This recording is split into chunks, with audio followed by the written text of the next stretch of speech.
Hello guys, তোমরা সবাই কেমন আছো? আম, আজকের ব্লগটা এখান থেকে শুরু করছি কারণ আমি বাড়িতে ভিডিওটা করতে ভুলে গেছিলাম। তো চলো যাওয়া যাক। এখন আমরা নদীর ওই সাইডে যাব কারণ ওই সাইডে কাশফুল আছে। আর এই যে নৌকা আসছে, নৌকায় করে যাব। বাট আমার নৌকায় চড়তে প্রচণ্ড ভয় লাগে। আমি মনে হয় আগে একবার উঠছিলাম, বাট এখন একবার। তো চলো যাওয়া যাক, দেখা যাক নৌকায় কি হয়। আমার প্রচণ্ড ভয় লাগছিল যে নৌকায় যাব কিছু অনেক বড় একটা নদী এখানে। এটা যাচ্ছি তো আমার ফ্রেন্ডটা ছিল, ও আমাকে হেল্প করছে। তো এখানে নৌকায় করে যাচ্ছি তো ভয় লাগতেছিল, বাট কি করা যাবে, যাইতেই হবে কারণ ওই সাইডে।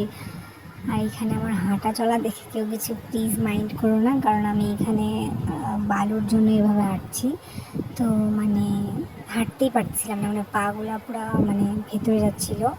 তো আমার ল্যাঙ্গুয়েজ নিয়েও কেউ প্লিজ কিছু বলো না। আমি ব্লগিং আমি বলি না আর কি, এইভাবে আমি করতে পারি না, তো কিছু মাইন্ড করো না প্লিজ।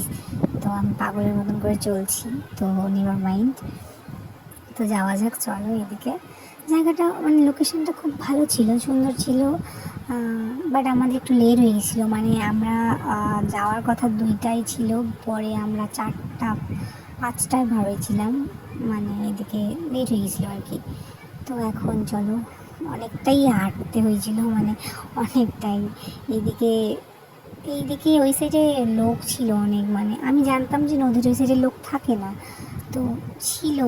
তো সবাই জানি কীরকমভাবে দেখতেছিল, তো হোয়াটএভার, ওই সব ছাড়ো। তো চলো যাওয়া যাক। আর আমার কীরকম লাগছে কমেন্টে বলো। আমি জানি না কীরকম লাগছে, বাট বলো।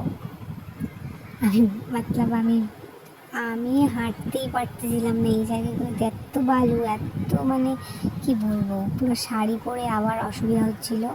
তো চলো, আর আমার পেজটাকে ফলো করে দিও। আর আমার ভিডিও যদি ভালো লাগে তো লাইক কমেন্ট শেয়ার করো।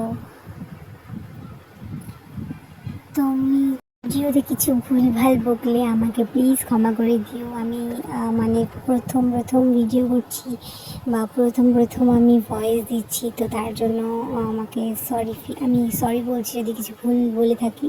আর আমার কি বলবো, আমি ভালো করে বলতেও পারি না যে কীভাবে বলবো, তাই না? তো আমি এভাবে যেটা আমার মনে আসছে আমি ওইটাই বলছি। তো চলো, এখানে ওয়েদারটাও সুন্দর ছিল, লোকেশনটাও ভালো ছিল, বাট প্রচণ্ড গরম, প্রচণ্ড গরম। আমি একদম গরমের মধ্যে নাজেহাল অবস্থা। এখানে জুতো খুলে ফেললাম। এখন আমি শ্যুটের জন্য রেডি হব। তো আমার পা দেখো না, পা একদম বাজে, কি বলবো, পুরো ঘাইমা পুরা সব অগোছালো হয়ে গেছিলো। তো এখন আমার জন্য কাশফুল ছিটতেছে হাতে নেওয়ার জন্য। তো এখন একটু ভিডিও শ্যুট করলাম, করার পর হচ্ছে গিয়ে কীরকম লাগছে বলো। এখন বাড়ি যাওয়ার পালা, টাটা। এখন আমাদের সন্ধ্যা হয়ে গেছিলো, 7টা বেজে গেছিলো। তো চলো এখন আজকের ব্লগটা এখানে শেষ করলাম, টাটা।